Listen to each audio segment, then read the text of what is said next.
started to look at example number 5 then yesterday when we were talking about the projection of one vector onto another. So if we've got one vector, let me quickly draw this back out again then. So here's our coordinate system, and we have some vector u that we want to project onto some other vector v. So there's our vector v, here's our u, and we want to project u onto v. Then geometrically here, to project u onto v, we want to drop a perpendicular. Perpendiculars form what?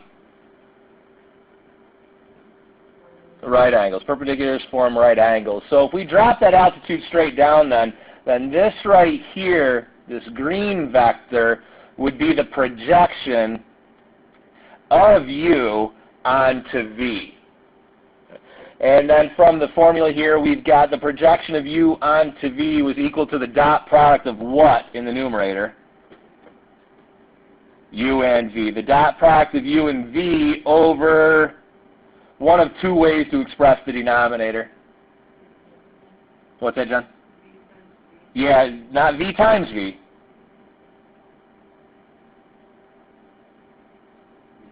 V dot v. We take the dot product, v dot v, or the dot product on itself. We looked at that property yesterday. V dot v is the same as saying what? The square of the magnitude. So the magnitude of v squared. Either way you want to see it. I like to see the dot product. We're already doing a dot product in the numerator. I do a dot product in the denominator. So a dot product divided by a dot product, a scalar quantity divided by another scalar quantity is still a scalar quantity. So this is going to be a number that we are then going to distribute to the vector v. Okay? So the projection of u onto v is u dot v over v dot v times the vector v. Okay? So our vector u is 6, 2. So u is the vector 6, 2. And then vector v, I know it's not in the right spot, but vector v is 5, negative 5. But the graph doesn't make a difference here. We're still doing the same concept. So we want to project u onto v. So the projection of u onto v is going to be equal to, so up here we want to calculate the dot product of u and v. How do we calculate a dot product, folks?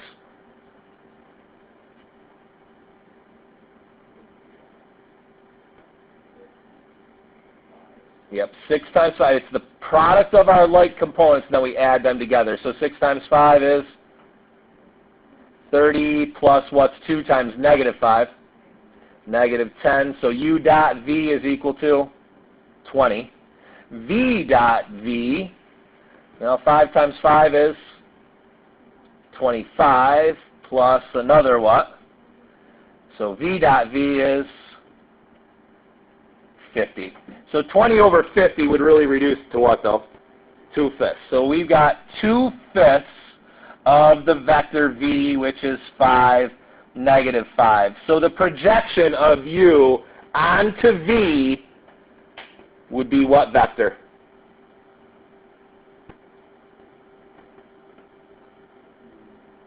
Two, negative 2. 2, negative 2. 2/5 times 5, the 5s would cancel out and leave me with 2. 2/5 times negative 5, the 5s would cancel out and leave me with negative 2. So the projection of u onto v would be the vector 2, negative 2. Okay, so let me redraw this so that it is appropriate and we can geometrically see what we have going on here. So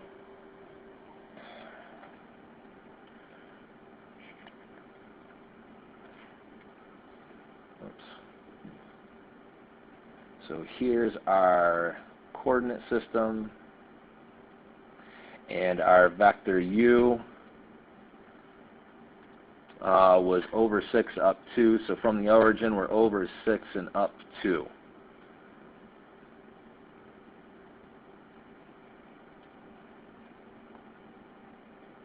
And then our vector v was over 5, down 5. So pretty much a square. So over 5, down 5, right about there. Okay. And then the projection of u onto v. Oops. we wanted to then form a perpendicular from there to there. Okay, so there's our perpendicular. So then the projection of u onto v is then this green vector right there. That's the projection of u onto v, which we came up with 2, -2. So are we still on the same line of v? Are we still in the same direction as 5, -5? Yeah, because we got 2, -2. They're the same values, but just one's negative. So they're definitely in the same direction. It's just that one's not as large as the other. We've projected u onto v. So that first part is taken care of. We have found the projection of u onto v, and we found that the projection of u onto v is equal to the vector 2, -2. Okay? It's got to have the same direction. So if we were to find the direction angle, we would still find -45 degrees or 315. It wouldn't make a difference. But one's got a larger magnitude than the other. Now, obviously, in this case here, would v, the magnitude of v or the magnitude of the projection be larger? The v. Yeah, the blue one's longer than the green one, so the magnitude of v is larger than the magnitude of the projection onto that other vector. Not a generalization, though. Okay? And then the second part, they want us to write u, which is our red vector, write u as the sum of 2 orthogonal vectors. What does orthogonal mean? They're perpendicular. The lines that contain them are perpendicular. So basically, I need to come up with the dotted green vector. Write u as the sum of 2 orthogonal vectors, one of which is the projection. So we already know that the projection is this vector right here, 2, -2. So I now need to finish it off and say, well, what vector would this be that would take me up to the point 6, 2? So what we want to do here is say that u is equal to, we know the projection is 2, -2, plus what? 2 plus what would get me up to 6? 4. -2 plus what would get me up to 2? 4. So u is the sum of its projection onto v, which is 2, -2, plus the orthogonal vector, which would be 4, 4. This right here would be the vector 4, 4. And when we add these two together, 2 plus 4 gives me the 6, -2 plus 4 gives me the +2. Okay, so the projection is 2, -2, and then the sum of the two, we want the 2, -2, but then 4, 4 would get me back up to u. So u is the sum of its projection and this orthogonal vector 4, 4. Okay. So that's finding a projection. The next example I want to look at example number 6 with you, which is more of an application of using the projection. They're not asking us to find the projection, but we need to in order to calculate it. So take a look here at number 6 then. We're going to have a homework example that's very similar to this. It says Juan is sitting on a sled on the side of a hill inclined at a 45-degree angle. And they've got a drawing over here for us. So here's the hill at a 45-degree angle. It says the combined weight of Juan and the sled is 140 pounds. Okay? So the sled and Juan weigh 145 pounds. Now that 145 pounds is being acted directly in which direction? Gravity pulls you directly down. So that 140-pound weight is going directly down. Not at the incline, but directly down. Is everybody all right with that? Force of gravity is pulling you directly down. Okay? What force is required for Rafaela to keep the sled from sliding down the hill? So we've got this second kid back here that's trying to hold the sled back from falling down the hill. We need to figure out what force is going to be required to do this. So what we have here is this 140-pound force that is acting directly down. Okay? Now we have unit vectors that talk about going directly left, directly right, directly up, and directly down. What is the unit vector that goes directly to the right? What do we call that unit vector? What's the unit vector that goes directly to the right? I. I is the unit vector 1, 0. It goes directly to the right.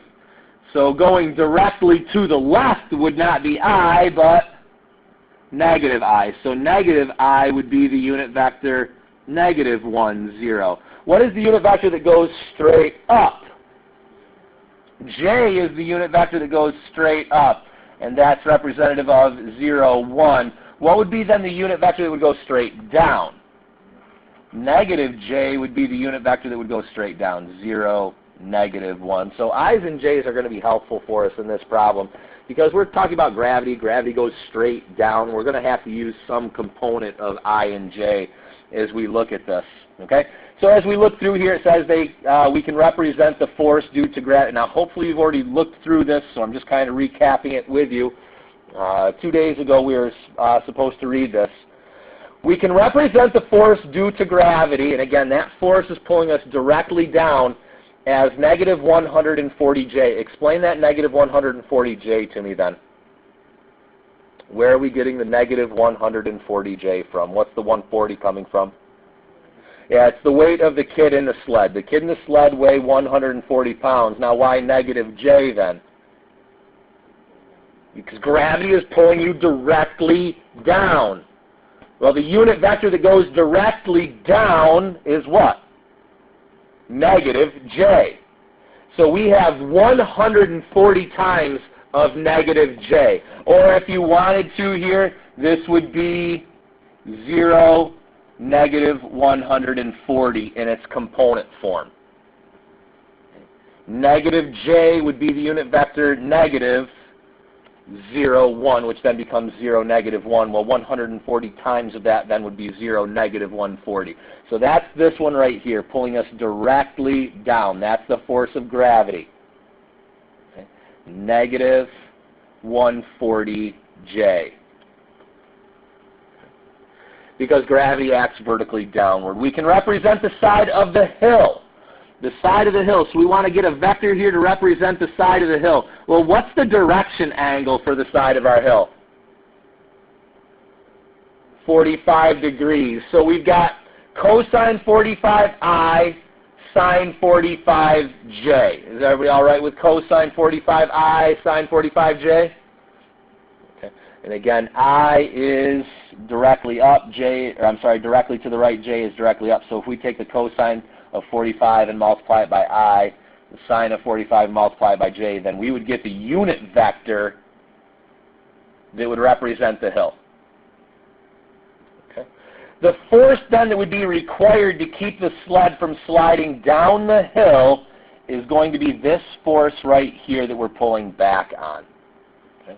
So what we are going to do here is we are going to project our gravity, basically. We're going to project this weight onto the side of the hill. Okay, we're going to project this onto the side of the hill. Okay. Well, how do we project a vector? Well, our projection of this case, F, which is the force of gravity that's pulling us down, projected onto V, which is the side of the hill. The projection of F onto V would be what? How would we calculate this one? What would our formula be here? Yeah, force dot V over V dot V, and we're projecting it onto V. So we've really kind of done the legwork back here. We found out that V is negative 140J or 0, negative 140. We know that V is this radical 2 over 2I, radical 2 over 2J. Now what would this ultimately become in component form? If we're going to do the dot product, we don't want it in terms of I and J. We want it in terms of the component form. AI plus BJ is the component form of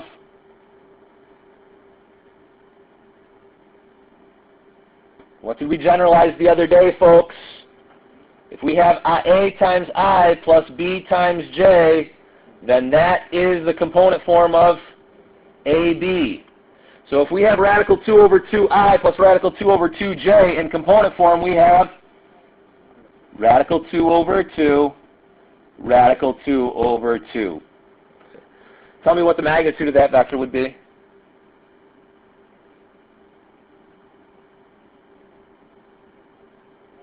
One. Because we're talking about what kind of vectors. I and j are unit vectors. Okay, so we've got f in its component form. We have v in its component form. We can now do the projection of f onto v. So we'd be looking at 0 times of anything is 0 plus negative 140 times radical 2 over 2. What's negative 140 divided by 2? Negative 70 radical 2. Divided by v dot v. V dot v. What's radical 2 over 2 times radical 2 over 2? Yeah, it's going to be 1/2. It's going to be 2 over 4, which is 1/2. Well, 1/2 plus another 1/2 is 1. So down there we get 1. Okay, or the magnitude squared. We knew the magnitude was going to be 1. Squaring it is still 1. Okay, times of our vector v, which is radical 2 over 2, comma, radical 2 over 2. Okay. So this is going to end up being a negative 70 radical 2 that we need to distribute to our unit vector radical 2 over 2, radical 2 over 2. Okay. So again here, if we divide by 2, what's negative 70 divided by 2?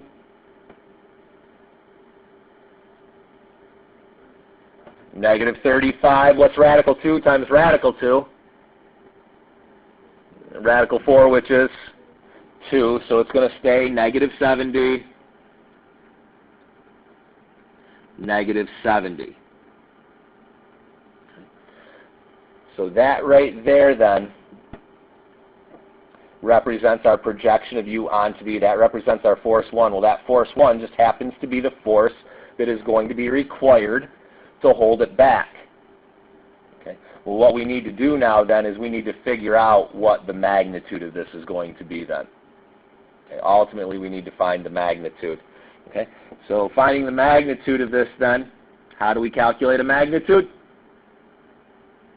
Square root of, here we've got a negative 70. It doesn't really matter though, because we're going to square it, and then another 70 that we're going to square. Go ahead then. 70 squared is what? 4,900 plus another 4,900 is 9,800, which we could simplify that down. That's going to be what radical 2? That's 70 radical 2. Okay. So the magnitude of our projection, the projection represents the force required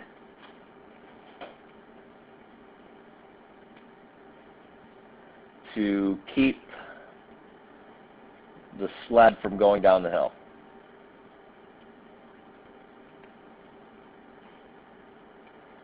Okay, that projection vector represents the force that's going to be required to keep the sled from going down the hill then. So then the magnitude of that force is 70 radical 2. Go ahead and give me a decimal for that. What is 70 times the square root of 2? 98.99. So if we round it, we'd get 99 pounds then roughly.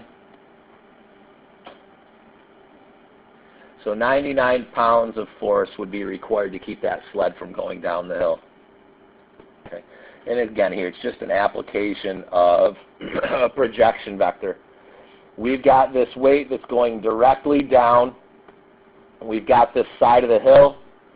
And what we want to do is we want to project this weight onto the side of the hill and find its magnitude. And that magnitude then is going to represent the force that's going to be required to keep us from falling down the hill.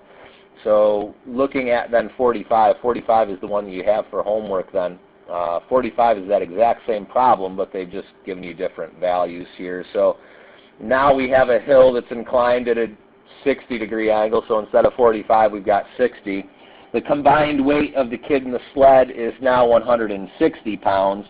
What is the magnitude of the force required to keep him from sliding down the hill? So the same exact question, but just different values now. So now we have an incline of 60 degrees. We have a force that's going down the hill. Now what is the weight of the kid and the sled? 160. So what would be the component form of this vector then of gravity? Yep, it would be 0, negative 160. What would be our vector v up here, which represents the hill? What's the cosine of 60? 1/2. Radical 3 over 2 would represent the unit vector in that direction. There's no magnitude for that hill, is there? Is there any force that's being applied on the hill? No, none at all. So we just want the unit vector to represent the side of the hill. So 1/2 radical 3 over 2. So then the required weight here then would be the magnitude of the projection of F onto V. That's what we're going to be looking for. That is the force that will be required. Okay, so same question, but just different values that we have on that one then. Okay, so those projection vectors are important if we want to project one onto the other. Okay. Questions on the examples or the notes? Okay, so what questions then do we have from the assignment thus far? Shelby, go ahead. 49? 39. Okay.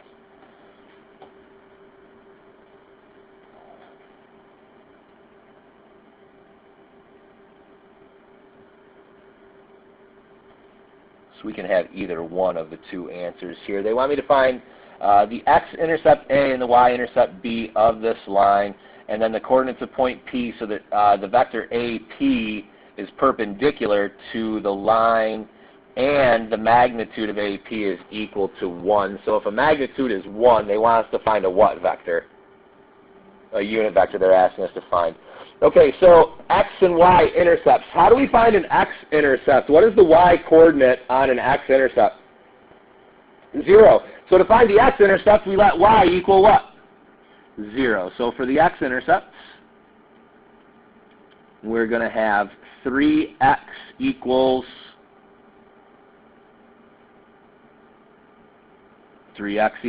12, so therefore x equals 4. So my x-intercept would be the coordinate 4, 0.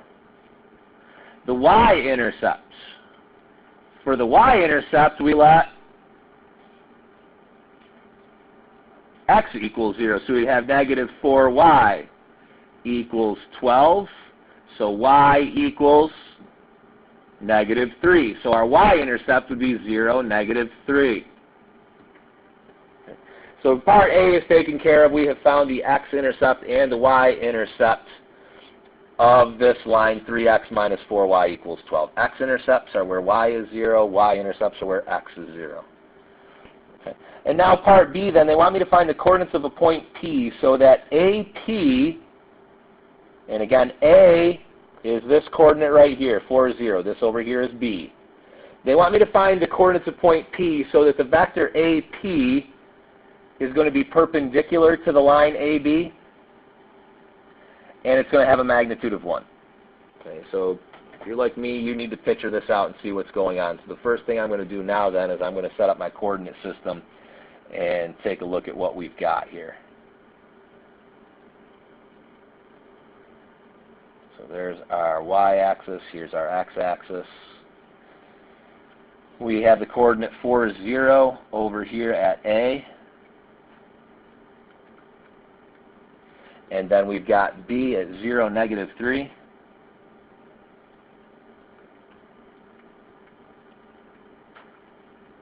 And then we have a line that's running through them.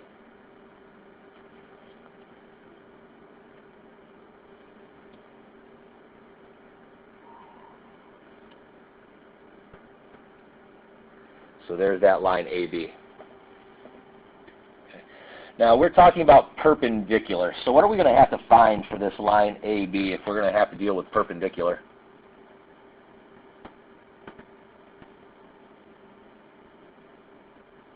Parallel lines, perpendicular lines, what do you have to find in order to talk about parallel and perpendicular lines, folks? Slopes. We need to find the slope between these two lines. What is the slope of this line? How do we get from here to here? We rise 3 and we run 4. So the slope of this line is 3/4. Okay, so if we want a perpendicular slope, 3/4 is perpendicular to -4/3. Negative reciprocal slopes give us the perpendiculars. So we need to start off at A, and from A, we need a slope of -4/3. That means we need to go down 4 and over 3, okay, or back 3, which would take me right here to 1, and then up 4, which would take me right there to the coordinate 1, 4. Okay. So then if I connected those two lines up,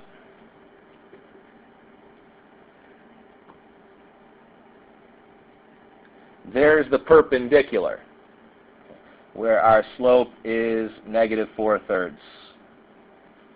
4/3. So what we need to do is find a point P. So point P could be up here or down here. But its magnitude has to be what? The magnitude has to be 1. The magnitude has to be 1. So how do we find magnitude?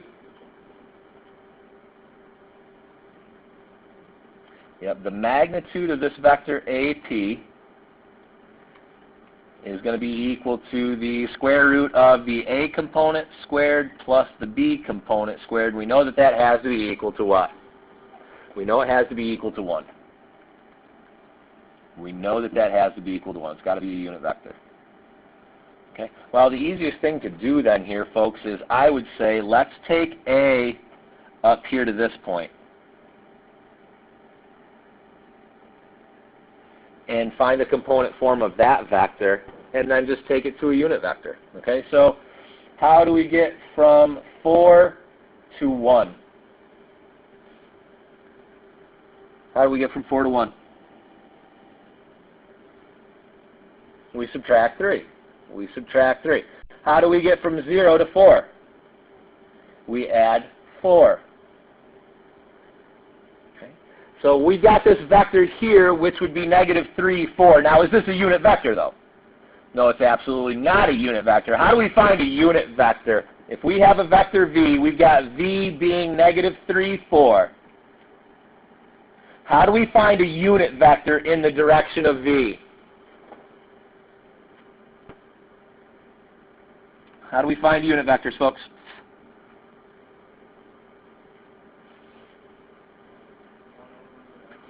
One over the magnitude of v times the vector v. 1 over the magnitude of v times the vector v. Okay. So we've got this. We can calculate its magnitude quite simply. What's 3 squared? 4 squared? When we add them together, we get square root of 25 is 5. So we want 1/5 of -3, 4. So that would ultimately be then -3/5, 4/5. -3/5, 4/5. So what that means then is from this point, I need to go back how much of a unit? 3/5 of a unit. I need to go back 3/5 of a unit and then up 4/5 of a unit. So from 4, what's 4 minus 3/5? 4 minus 3/5. I want it as a fraction still. 4 minus 3/5. 17/5. What's 0 plus 4/5? 4/5. So the coordinate for P then would be 17/5, 4/5. 17/5, 4/5. We know it's got a unit vector. We set that up so it's got a magnitude of 1, and it is perpendicular to that other line. So AP would be this vector from here to there. And again, all they wanted were the coordinates of P. Find the coordinates of P.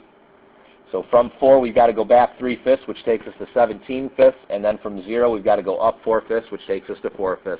So the coordinates of P would be 17/5, 4/5. Could we easily find this one down here now as well? Yeah, instead of subtracting the 3/5, we could add the 3/5. So we have 4 and 3/5, so 23/5. Negative 4/5. So those could be the two coordinates for P that you're getting out of these. Dealing with unit vectors and slopes. All right, 49? Okay then. Other questions we have from the homework, folks? Carly, go ahead. 48.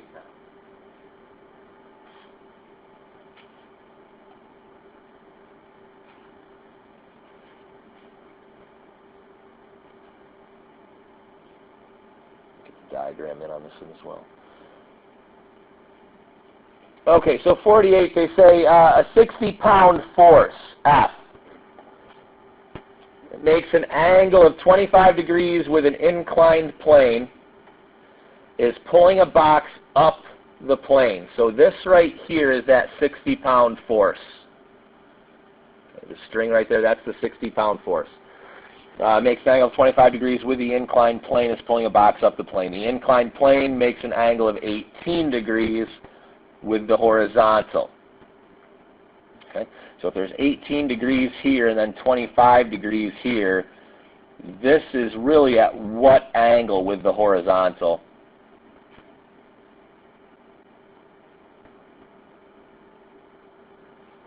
.43 degrees. Yeah, we're really at a 43-degree angle with the horizon. We're really at a 43-degree angle with the horizon. See the figure there. So what is the magnitude then of the effective force pulling the box up the plane? So what we need to do then is really find the component form of this vector right here, and then find its magnitude. Find its magnitude. We know that it's a 60-pound force, so that's the magnitude of this directly. But if we were to talk about I and J here, we set the 43-degree angle, and the A component, is that going to be sine or cosine? It's going to be cosine. So this here is 60 cosine of what angle? 43 degrees. We're not just looking at the 25, because that's already on the inclined plane. So this is going to be 60 cosine 43, comma 60 sine 43. So that's the component form of this force. And what we want to do then is we want to find the magnitude of this. We want to find the magnitude. So we want 60 cosine 43 squared plus 60 sine 43 squared, and then we're going to take the square root of all of that there then, making sure we're in what mode in the calculator, folks? Yeah, make sure we're in radian mode, degree mode. So we want the, I'm going to do this in a couple steps. I'm going to go 60 cosine 43 gives me that. I'm going to square that. I'm going to get that, and I'm going to add it to 60 sine 43 squared. And we get that right there. We're going to take the square root of that. Whoops. Square root of 3600. Man. Square root. Shoot, where did I go wrong here? So that gives us the 60 again then, right? So that's what we already knew then. We've got to project it down onto the incline, right? Yeah, we got to project it down. Okay. So we're going to project this down onto here. And then we got to find the magnitude of the projection, don't we? That's what we need to do. Okay. So projection, again, how do we find the projection? We'll call this one up here U. We'll call this one V. So we've got the projection of U onto V. How do we calculate the projection? Yep, U dot V over V dot V times of V. So U, we're all right with the U. The U is the 60 cosine 43, 60 sine 43. But V, what would the vector V be? And is there any magnitude on this one? No, there's no magnitude at all. V is just simply cosine what? Cosine 18, sine 18. We'll finish that one up tomorrow. But U and V, we've got those set up. We can find the projection, and then ultimately we want to find the magnitude of the projection. Okay, so again, this assignment will be due tomorrow. We'll get into 6.3 tomorrow as well. We're going to be looking at a 6.1, 6.2 quiz prior to the end of the week.